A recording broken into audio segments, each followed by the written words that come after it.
بسم الله الرحمن الرحيم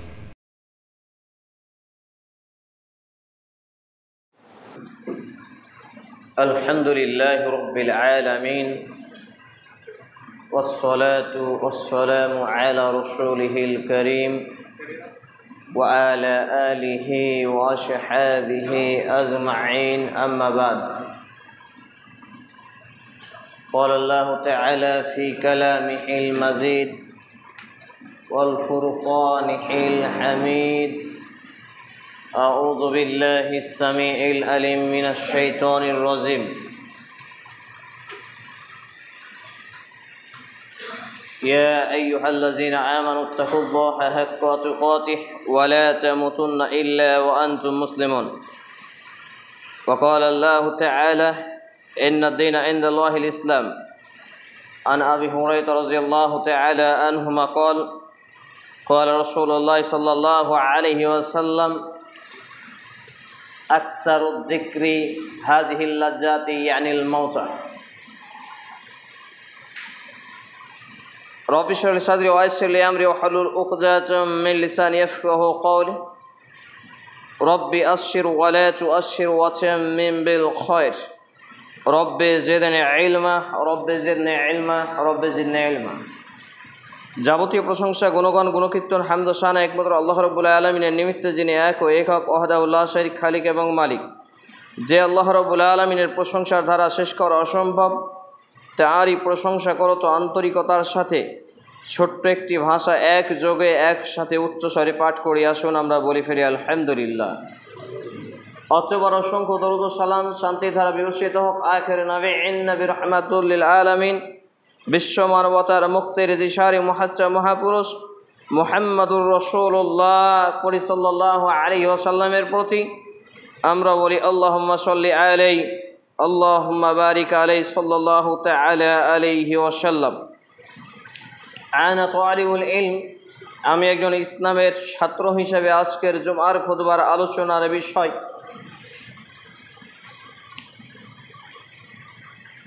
ভিন্ন রীতিনীতিতে মুসলিম জাতি, ভিন্ন জাতীয় রীতিনীতিতে মুসলিম জাতি উল্লেখিত বিষয়ের প্রতি পবিত্র কোরআন এবং সেই সুন্নাহর আলোকে গুরুত্বপূর্ণ তথ্য ও তথ্যবহুল বিবরণের আপ্রাণ প্রচেষ্টা রাখছি ইনশাআল্লাহুল আজিজ। ওমা তৌফিক ইল্লা বিল্লাহ আলাইহি তাওয়াক্কালতু ওয়া ইলাইহি উনীব।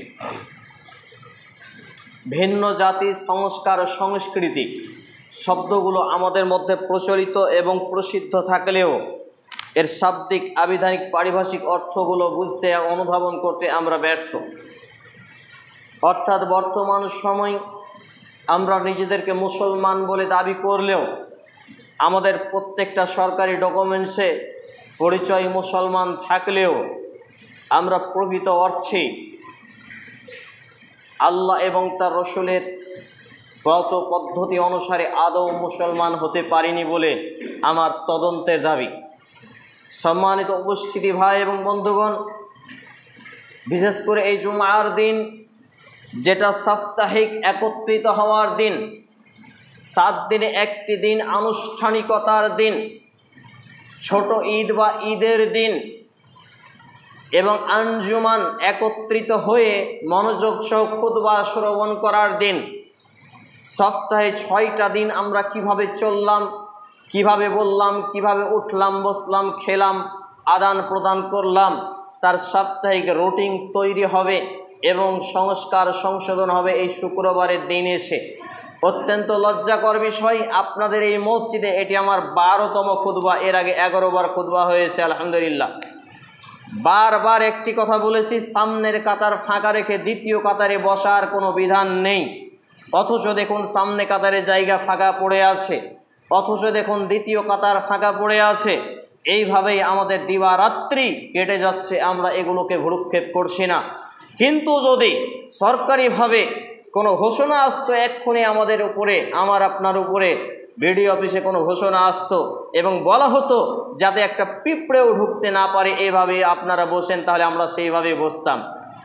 কিন্তু আল্লাহর বিধান, বিশ্বজাহানের প্রতিপালকের বিধান, আর এই বিধানকে আমি আর আপনি অবজ্ঞা করে হেলায় অবহেলায় কাটিয়ে দিচ্ছি আর মনে করছি বাস ইমাম সাহেবের খেয়ে দেয়ে কাজ নেই, শুক্রবারের দিনে উঠবে, উঠে 2-4টা বাতেলা মারবে, সময় শেষ হয়ে যাবে, বাস। যারা আমরা এরকম নেচার তৈরি করেছি আমাদেরকে অবশ্যই সংশোধন হওয়া উচিত, নইলে আমরা ধ্বংসের দ্বার প্রান্তে পৌঁছে গেছি। দ্বিতীয়ত, বিজাতীয় সংস্কার, সংস্কৃতি এবং রীতিনীতি তারা বিভিন্ন সাপ্তাহিকভাবে, মাসিকভাবে, বাৎসরিকভাবে তাদের ধর্মীয় উৎসবগুলো পালন করে থাকে। তারা সেখানে আয়োজিত হয়, একত্রিত হয়, কোনো রুলস নেই, সিস্টেম নেই, বিধিবিধান নেই। বাপদাদা যেভাবে বলে এসেছে, চলে এসেছে, সেইভাবেই চলে। একই রকমভাবে আমরা যারা মুসলমান এখনকার দাবি করছি, আমাদেরও অবস্থান কিন্তু একই রকম হয়ে গেছে। আমরাও মনে করছি জুমার দিনে কোনো রকম হাজিরা দিলেই তো হলো, এর নিয়ম কি, নীতি কি, বিধান কি, আর কি কি, এইভাবেই চলছে।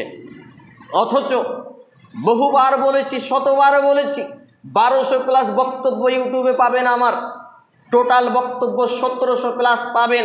প্রত্যেকটা জায়গাতে আপনি তদন্ত করলে, একটু ঘাটাঘাটি করলে, খুঁজে দেখলে পাবেন, যেখানে আমি বরংবার নয় শতবার বলেছি যে জুমার দিনের একটা নিয়ম নীতি আছে, একটা বিধান আছে।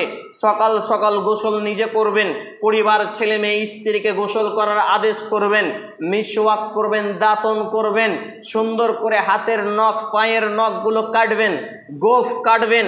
দাড়ি কাটছাট করতে হয় না, কিন্তু এটাকেই অনেকে আগে ক্লিন শেভ করে। তারপর নাভির নিচের, বগলের নিচের লোম থাকলে সেগুলো ছিঁড়ে ফেলবেন বা কেটে ফেলবেন। তবে বগলের নিচের লোম কেটে ফেলা নয়, ছিঁড়ে ফেলা হচ্ছে সুন্নাত, যেটা আমি আমার জীবনে কাটা কি বুঝেই না, হাত দিয়ে উপড়ে ফেলে দিই। সম্মানিত উপস্থিতি ভাই এবং বন্ধুগণ, সুন্দর ড্রেস পোশাক পরবেন, অজু করবেন, সুগন্ধি আতর লাগাবেন, মসজিদে পানি ফার্স্ট টাইম চলে আসবেন। আপনি এখন সারা রাত জেগে যে লোকটা তাহাজ্জুদ পড়েছে, কোরআন তেলাওয়াত করেছে, এই লোকটার সমান নেকি আপনি পেয়ে যাবেন। পড়ি সুবহানাল্লাহ। যদি আপনি ফার্স্ট ব্যক্তি হন, একটা উট কুরবানি দিলে যেই সমান, যেই সওয়াব, যেই নেকি অর্জিত হয়, আপনি প্রথম ব্যক্তি এসে মেম্বারের সামনাসামনি বসতে পারলে, সুন্নাত পড়তে পারলে, আপনি সেই নেকির হকদার হবেন। বলি সুবহানাল্লাহ। কিন্তু আমরা এগুলো জানি না এবং মানি না। আপনি দ্বিতীয় ব্যক্তি হলে একটা গরু কুরবানি করার সমান সওয়াব পাবেন, তৃতীয় ব্যক্তি হলে একটি খাসি, চতুর্থ ব্যক্তি হলে একটি মুরগি, পঞ্চম ব্যক্তি হলে একটা মুরগির ডিম। এই করে করে কয়েকটা সিরিয়াল আসে, তারপরে যারা আসবে তারা সাধারণ, তাদের আর কোনো বেনিফিট নেই। কিন্তু এই বিধান আমার আপনার কোথায়? সুগন্ধি লাগানোর সময় নেই। এই যে আপনাদের রেলগেটে পড়েছি, দাঁড়িয়ে থাকা যায় না বিড়ির ধোঁয়ার জ্বালাই। আমি 2 জন ব্যক্তি, টোটোওয়ালা বিড়ি খাচ্ছে। আমি বললাম পাবলিক প্লেসে তো বিড়ি খাওয়া অন্যায়। তা আমাকে বলছে আপনি আমাকে আইন শেখাচ্ছেন, কজনকে পারবেন মানাতে? চিন্তা করুন। আমি বললাম হয় ধোঁয়া তোমাকে গিলে খেতে হবে, নইলে এখানে তোমাকে বিড়ি ফেলে দিতে হবে, এটা পাবলিক প্লেস। শেষে ফেলে দিতে বাধ্য হলো। তবে আমার এবং আপনার মতো নামধারী মুসলমানদের পকেটে থাকার কথা ছিল একটা দাঁতন, মিসওয়াক, আর একটা আতরের কোটা সুগন্ধি। এই দুটোই কারো পকেটে খুঁজে পাবেন কিনা জানি না। হয় বিড়ি পাবেন, দেশালাই পাবেন, খৈনির ডাব্বা পাবেন, আর সিগারেট পাবেন।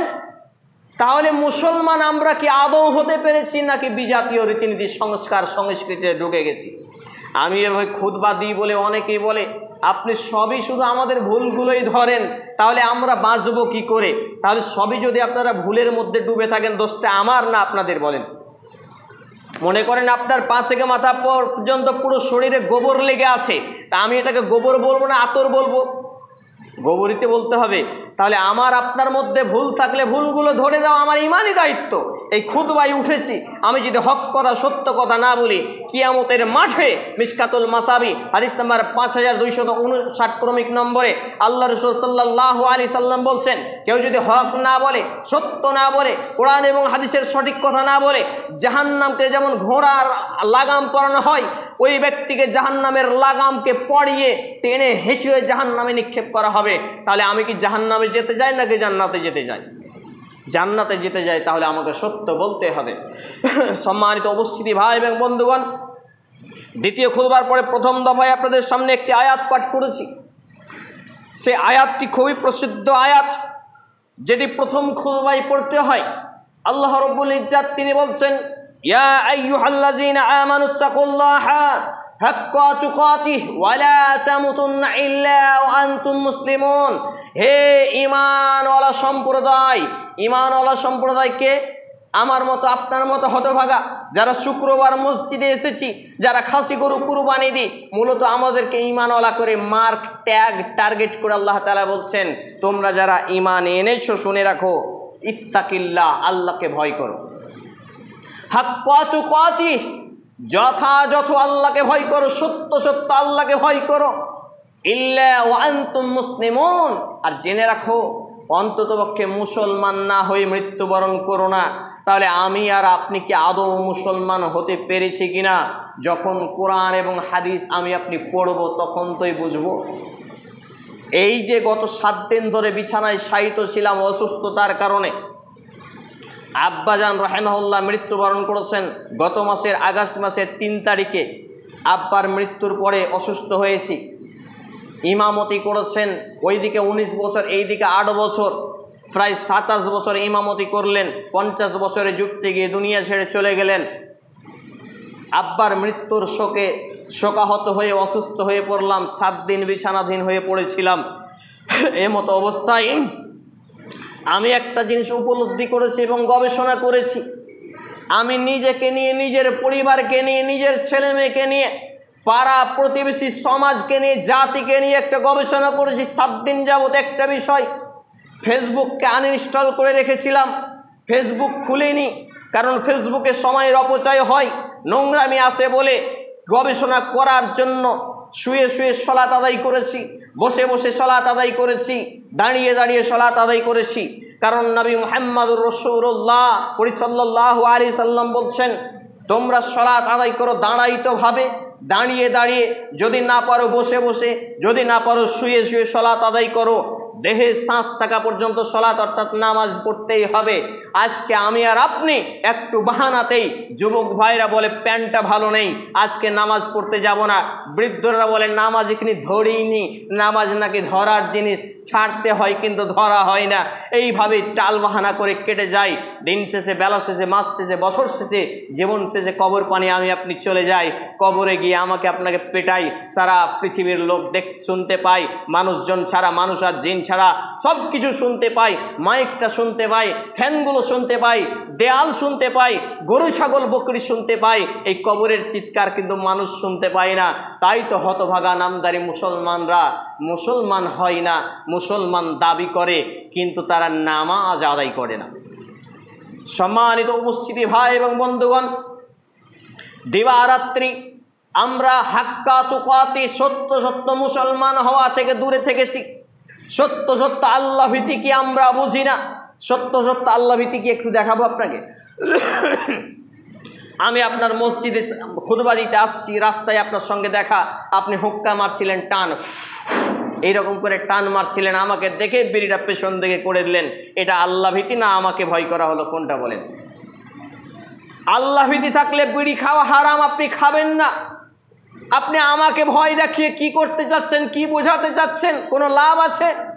এক সিগি লাভ আছে? এটা হলো রিয়া, লৌকিকতা, লোক দেখানো।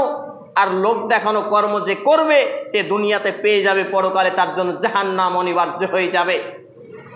আল্লাহ ভীতি কাকে বলে? আপনার বাড়ির পাশে আমের গাছ আছে বা বিভিন্ন ফসলাদি লাগানো আছে, দুটো আমের ডাল ভেঙে বগলে গুজে নিয়ে চলে এলেন বাড়ি, ছাগলকে খাওয়াবেন, এটা আল্লাহ ভীতি হলো? আমার মতো লোককে দেখলেন দিয়ে বললেন আজকেই ভাঙলাম, কোনোদিন ভাঙি না। না, আল্লাহ ভীতি মানে আপনি পা একটা সামনে ফেলবেন, শতবার ভাববেন, পা একটা পেছনে ফেলবেন, শতবার ভাববেন, পাটা ন্যায়ের পথে এগোচ্ছে নাকি অন্যায়ের পথে, পাটা ন্যায়ের পথে ফেলছি নাকি অন্যায়ের পথে, একটা কথা বলছি, কথাটা নেই বলছি নাকি অন্যায়, একটা কাজ করছি, কাজটা নেই নাকি অন্যায়। এটা হলো আল্লাহ ভীতি। এই আল্লাহ ভীতি আমার আপনার আজকে কোথায়? আর যথারীতি সত্য সত্য মুসলমান না হয়ে মৃত্যুবরণ করা, সত্য সত্য মুসলমান না হয়ে মৃত্যুবরণ করে হাঁটু ছেড়ে দেওয়া হয়, হাঁটু গেড়ে বসতে হয় না জুমার দিন। সত্য সত্য মুসলমান হওয়া মানে দিনে এবং রাতে 5 ওয়াক্ত নামাজ যারা আদায় করে না এরা মুসলমান নয়, এরা মুসলমান নয়, এরা মুসলমান নয়। এ কথা আমার নয়, এ কথা আমার বাপের নয়, এ কথা আমার বাপের বাপেরও নয়, এ কথা স্বয়ং নবী মুহাম্মদুর রাসূলুল্লাহ সাল্লাল্লাহু আলাইহি সাল্লামের। আর যদি পড়তে জানেন সূরা আর-রুম আয়াত নম্বর 31, আপনি দেখুন, আকিমিস সালাতা ওয়া লা তাকুনু মিনাল মুশরিকিন, সালাত আদায় করো, নামাজ প্রতিষ্ঠিত করো। দিনে এবং রাতে 5 ওয়াক্ত নামাজকে প্রতিষ্ঠিত করতে বলা হয়েছে। এবং মুশরিকদের দলে দলভুক্ত হইও না। মুশরিক মানে যারা শিরক করে, যারা পূজা করে, যারা আল্লাহ ছাড়া অন্যের ইবাদত বান্দেগি করে, তাহলে যারা নামাজ পড়ে না তারা কখনো মুসলমান নয় এই আয়াতে কারিমার দ্বারা। সম্মানিত উপস্থিতি ভাই এবং বন্ধুগণ, আল্লাহ রাব্বুল আলামিন আরো চমৎকারভাবে কয়েকটি কথা বলেছেন, আমি আপনি উপলব্ধি করে আসুন। আল্লাহ তাআলা বলছেন, ইয়া আইয়ুহাল্লাযীনা আমানু দুখুলু ফিস সিলমি কাফাতান ওয়া লা তাত্তাবিউ খুতুওয়াতিশ শাইতান ইন্নাহু লাকুম আদুউম মুবিন। হে ঈমানওয়ালারা, তোমরা পরিপূর্ণভাবে ইসলামের মধ্যে ঢুকে যাও, সম্পূর্ণরূপে মুসলমান হয়ে যাও, আর তোমরা শয়তানের পদাঙ্ক অনুসরণ করো না। নিশ্চয়, নিশ্চিত, সুনিশ্চিত শয়তান হলো তোমাদের প্রকাশ্য শত্রু। আজকে আমরা শয়তানের পদাঙ্ক অনুসরণ করি না, অনেকে শয়তানের খালাতো মামাতো চাচাতো ভাই হয়ে গেছি। শয়তানি আমাদের দেখে লজ্জা পায়। তার কয়েকটি বিষয় আমি আপনাকে তুলে ধরতে চাই। একটি হলো বিভিন্ন উৎসব পালন করা। এই যে আপনি 5ই সেপ্টেম্বর পালন করছেন, এই যে আপনি 12ই রবিউল আউয়াল নবী দিবস পালন চলছে আজকে, এই যে চলে গেল স্বাধীনতা দিবস, এই যে চলে গেল জন্মবার্ষিকী দিবস, এই যে চলে গেল মৃত্যু দিবস, একটা একটা করে শত শত দিবস আমাদের মধ্যে চলছে। বলুন, যদি নবী দিবস, জন্ম দিবস পালন করা জায়েজ হতো, তাহলে এই বিধান আগে সর্বপ্রথম কে পালন করতেন? আবু বকর সিদ্দিক রাদিয়াল্লাহু তাআলা আনহু। কারণ তিনি নবী মুহাম্মদ সাল্লাল্লাহু আলাইহি ওয়াসাল্লামের কাছে যত সময় ছিলেন, তাকে যত বেশি ভালোবেসেছেন, আমি এবং আপনি তার নখ বরাবর পারবো না। অথচ নবী মুহাম্মদুর রাসূল সাল্লাল্লাহু আলাইহি সাল্লামের জন্মদিবস, নবী দিবস 12ই রবিউল আউয়াল পালন তিনি করেননি। তারপরে উমর ইবনুল খাত্তাব রাদিয়াল্লাহু তাআলা আনহু, তারপর উসমান রাদিয়াল্লাহু তাআলা আনহু, তারপর আলী রাদিয়াল্লাহু তাআলা আনহু, খোলাফার রাশিদায়ের যুগ চলে গেল, সাহাবায়ে কিরামের যুগ, তাবেঈনদের যুগ, তাবেঈনদের যুগ, ওলামায়ে কিরামদের যুগ। আপনি একটা বিধান দেখান যেখানে নবী দিবস, জন্ম দিবস, মৃত্যু দিবস, বার্ষিকী দিবস পালন হয়েছে। আজকে আপনি দেশপ্রেম দেখাতে গিয়ে বিভিন্ন অনুষ্ঠান পালন করছেন।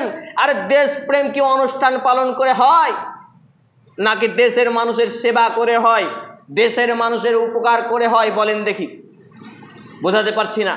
আপনার বাপ এবং আপনার মাকে আপনি ভালোবাসেন, এ কথাটা শুধু মুখে বলবেন, আর অনুষ্ঠান বছর এলে কেক কেটে একদিন খাইয়ে দিবেন, আর 365 দিনে 364 দিন খেতে দিবেন না, লাভ ঝাঁটা দিবেন। এটাকে বাপ মায়ের ভালোবাসা বলে নাকি? তাহলে প্রকৃত বাপ মায়ের ভালোবাসা হলো 365 দিনে বাপ মায়ের সেবা করা। একই রকমভাবে দেশপ্রেম হলো, দেশের প্রতি ভক্তি হলো। আমি হাবিবুল্লাহ মনে করি আমার থেকে বড় দেশভক্তি আর কেউ নেই এলাকার মধ্যে। এর কারণ হচ্ছে আমি বিড়ি পর্যন্ত খাই না, বিড়ি পর্যন্ত পাশে খেতে দিই না। কেন? আমি যদি বিড়ি খাই নিজে রোগাক্রান্ত হব, অসুস্থ হব। আমার বিড়ির ধোঁয়া ভালো মানুষের শরীরে যাবে, সে তার থেকে বেশি রোগাক্রান্ত হবে। তাহলে আমি নিজেরও ক্ষতি করলাম না, অন্যের ক্ষতি করলাম না। মানে আমি দেশকে ভালোবাসি, আমি দেশের সেবা করলাম, আমি মানবিক, প্রকৃত মানবিক। এইরকম ব্যক্তি কজন আছে দেখান, দেখান দেখি। একই রকমভাবে আপনার ছেলেটা ডিজে গান বাজিয়ে বেড়ায়, আপনি গান বাজান। এই গান বাজাতে গিয়ে কারো কষ্ট হয় কি হয় না? অসুস্থ লোকেদের কষ্ট হয় তো? কেউ জানে না মনে হচ্ছে। ডিজে যখন বাজে অসুস্থ লোক ধাক ধাক ধাক ধাক করে, তার হার্ট অ্যাটাকের উপক্রম হয়। আমার মা যেদিন মারা যাচ্ছেন তার 3 দিন আগে, আজ থেকে 49 মাস আগে যখন মা মারা গেলেন, তার 3 দিন আগে আমার পাড়াতে ডিজে চলছে ধুমধারাক, এত পরিমাণে ডিজে। মা বলছে, বেটা মনে হচ্ছে আমি আর বাঁচবো না। এই যে ডিজের ধাক্কা, অথচ প্রশাসনিক লেভেলে এর কোনো বাধা বিপত্তি তেমন পাওয়া যায় না, কিন্তু সংবিধানে আইন আছে, আইন আছে। আপনি পাবলিক প্লেসে গান বাজাতে পারেন না, মোবাইলেও গান বাজাতে পারেন না, আপনি মরলে নিজে কানে হেডফোন ভরে মরেন। পাবলিক প্লেসে বিড়ি খেতে পারেন না, ধোঁয়া পর্যন্ত গিলে খেতে হবে, নইলে আপনাকে পাশালে খেতে হবে। একটা লোক যদি আপনাকে নিষেধ করে এখানে বিড়ি খেও না, আপনি যদি প্রতিবাদ করেন, গুন্ডামি মাস্তানি করেন, আইনিভাবে আপনার পিঠের চামড়া তোলারও ক্ষমতা আছে। আপনি হয়তো জানেন না বলেই যা ইচ্ছা তাই করেন। সম্মানিত উপস্থিতি ভাই এবং বন্ধুগণ, তাহলে যতগুলো বিষয় আছে আমাদের মধ্যে চলছে বিজাতীয় রীতিনীতি, সংস্কার, সংস্কৃতির মধ্যে আজকে আমরা মুসলমান দাবি করি। তারা বাৎসরিকভাবে বিভিন্ন অনুষ্ঠান করে, পূজা উদযাপন করে, তাদের উৎসব উদযাপন করে, আর আজকে আমাদের মুসলমানের বাচ্চা মুসলমানরা সেইগুলোতে যে সময় কাটায়। বলেন মুসলমান আজকে মুসলমান আছে কোথায়? তাহলে আল্লাহ রাব্বুল আলামিন কি বললেন? ইয়া আইয়ুহাল্লাযীনা আমানু দুখুলু ফিস সিলমি কাফাতাও ওয়া লা তাত্তাবিউ খুতুওয়াতিশ শাইতান ইন্নাহু লাকুম আদুউম মুবিন। হে ঈমানদারগণ, তোমরা পরিপূর্ণভাবে, সম্পূর্ণরূপে, টোটালটাই ফুল বডি ইসলামের মধ্যে ঢুকে যাও, দাখিল হয়ে যাও, প্রবেশ করো। ওয়ালা তাত্তাবিউ খুতুওয়াতিশ শাইতান, এবং শয়তানের পদাঙ্ক অনুসরণ করো না, শয়তানের পিছু পিছু কাজ কাম করিও না, শয়তানের অনুসরণ করে কোনো কাজকর্ম করিও না। জেনে রাখিও শয়তান হলো তোমাদের প্রকাশ্য শত্রু। সূরা আল বাকারা 2 নম্বর সূরা 2ম পারা 32 নম্বর পৃষ্ঠা আয়াত নম্বর 208 আল্লাহ সুবহানাহু ওয়া তাআলা সুন্দরভাবে আমাকে আপনাকে জানিয়ে রেখেছেন। কিন্তু আমি এবং আপনি মূর্খ হওয়ার ফলে, ধর্মীয় জ্ঞান না থাকার ফলে, সামাজিক জ্ঞান না থাকার ফলে, দেশীয় সাংবিধানিক জ্ঞান না থাকার ফলে খাই পায়খানা করি, ঘুমাই আর জীবন কাটাই, আর মনে করি আমি তো বড়। সম্মানিত উপস্থিতি ভাই এবং বন্ধুগণ, এভাবে আমাকে এবং আপনাকে আল্লাহ রাব্বুল আলামিন পরিপূর্ণ ইসলামে ঢুকতে বললেন। কিভাবে ঢুকবো, কিভাবে পরিপূর্ণ ইসলামে ঢোকা যায়, একটু আপনাকে উদাহরণ দিই। আজকাল বর্ষার মৌসুমে অত্যাধিক মশা লাগছে না? এই মশা লাগার সময় আমরা কিভাবে ঘুমাই? মাথাটা বের করে দিই, শরীরটা মশারির ভিতরে ঢুকে থাকে, তাই তো? হাতগুলো বের করে দিই মশারির বাইরে, আর বাকিগুলো মশারির ভেতরে। একটা পা মশারির বাইরে আর বাকিগুলো মশারির ভিতরে, নাকি? মশার কামড় থেকে বাঁচার জন্য আমি এবং আপনি মশারির ভেতরে ঢোকা বুঝি। জাহান্নাম থেকে বাঁচার জন্য, জান্নাত পাওয়ার জন্য ইসলামের মধ্যে ঢোকা বুঝি না। তাহলে আমার থেকে বড় মূর্খ আর কে হতে পারে? চিন্তা করুন, আমি আমাকে দিয়ে উপমা দিচ্ছি, মানে আমি এমনটি নয়, আপনি এর মধ্যে।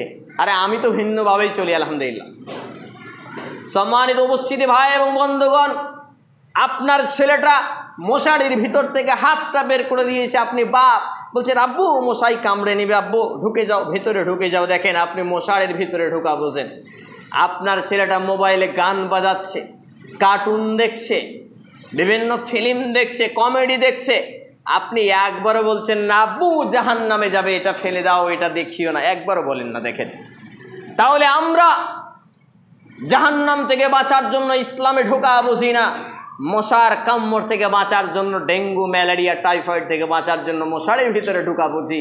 তাহলে আমাদের মতো নির্বোধ, আমাদের মতো অযোগ্য মুসলমান আর কে হতে পারে?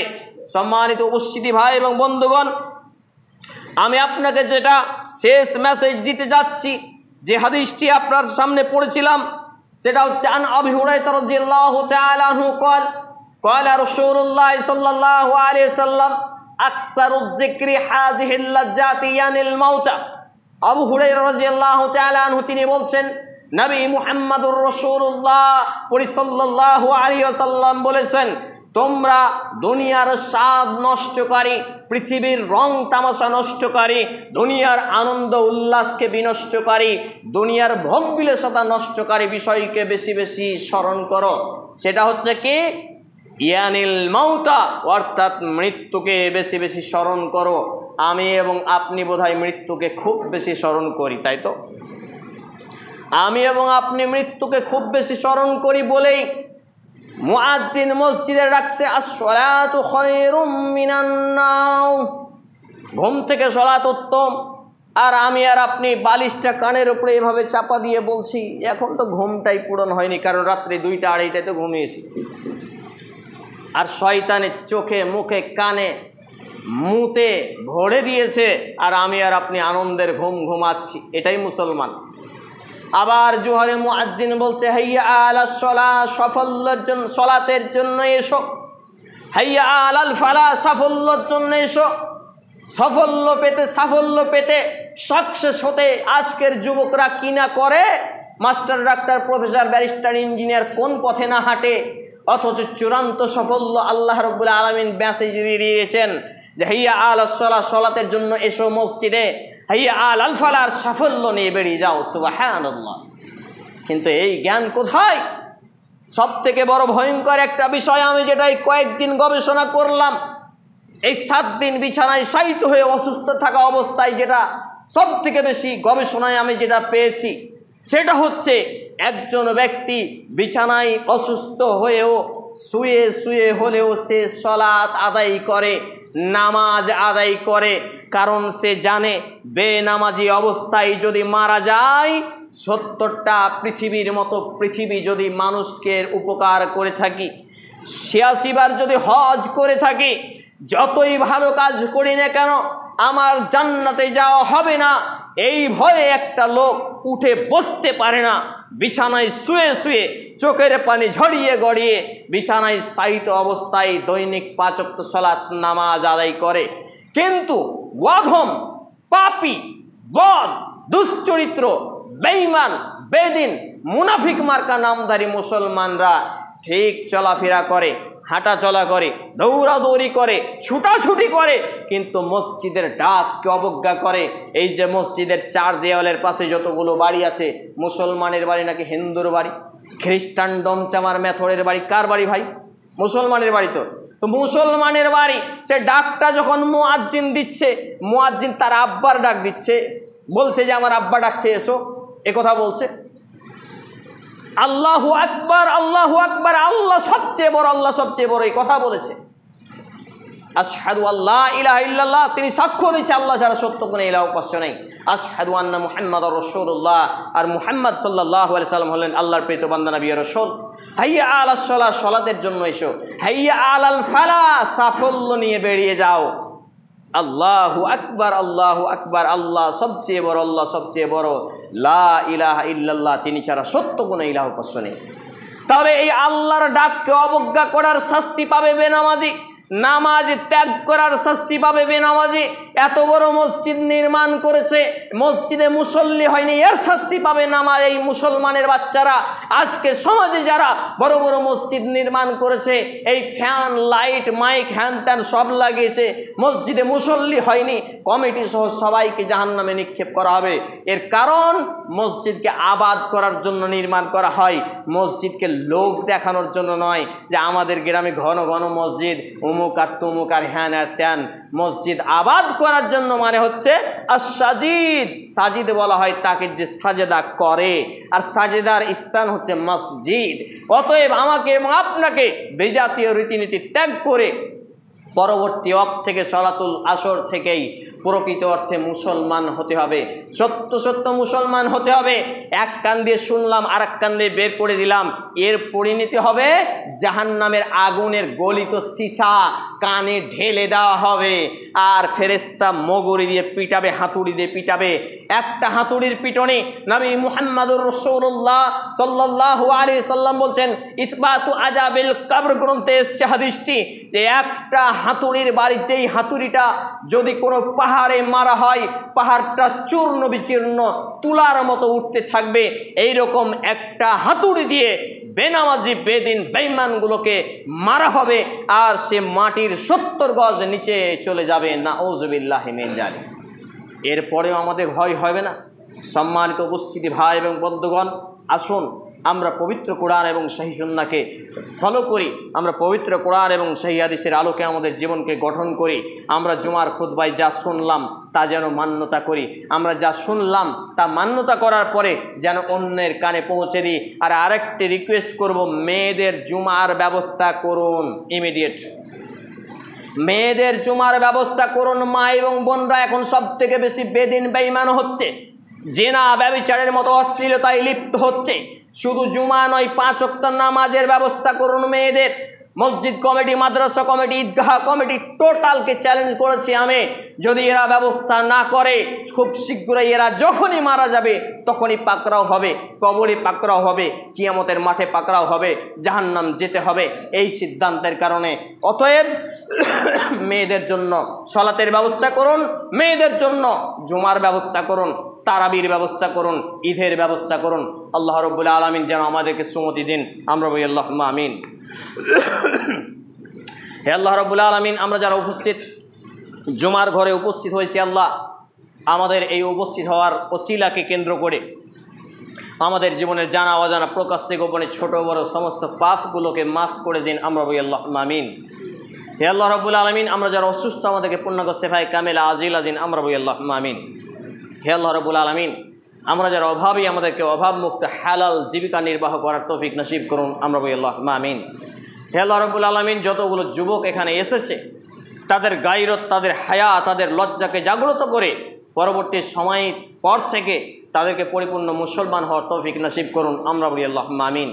হে আল্লাহ রাব্বুল আলামিন, সমস্ত বিড়িখোরকে বিড়ির নিশা ছাড়িয়ে দেওয়ার তৌফিক দিন, আমরা বলি আল্লাহুম্মা আমিন। হে আল্লাহ রাব্বুল আলামিন, যতগুলো লোক বেনামাজি আছে, দাড়ি কাটে, যাবতীয় পাপে যুক্ত আছে, তাদেরকে সমস্ত পাপ থেকে দূরে থাকার তৌফিক নসিব করুন, আমরা বলি আল্লাহুম্মা আমিন। হে আল্লাহ রাব্বুল আলামিন, আমাদের যারা মুসলমান হয়ে মৃত্যুবরণ করেছে প্রত্যেকের বাপ মা, ভাই বোন, আত্মীয় স্বজন, বিশেষ করে আমার মা, আব্বা, নানা এবং নানি, আল্লাহ রাব্বুল আলামিন তারা অন্ধকার কবরে কিভাবে রয়েছে আমরা জানি না, তাদের জীবনের ভুল ত্রুটি ক্ষমা করুন, তাদের কবরে শান্তির বিছানা বিছিয়ে দিন, তাদেরকে জান্নাতুল ফিরদাউস নসিব করুন, আমরা বলি আল্লাহুম্মা আমিন। এ দাবি, এ দোয়া, এ দরখাস্ত মহান আল্লাহ সুবহানাহু ওয়া তাআলার সামনে রেখে আমরা আমাদের জুমার খুতবার আলোচনা এখানেই দিচ্ছি।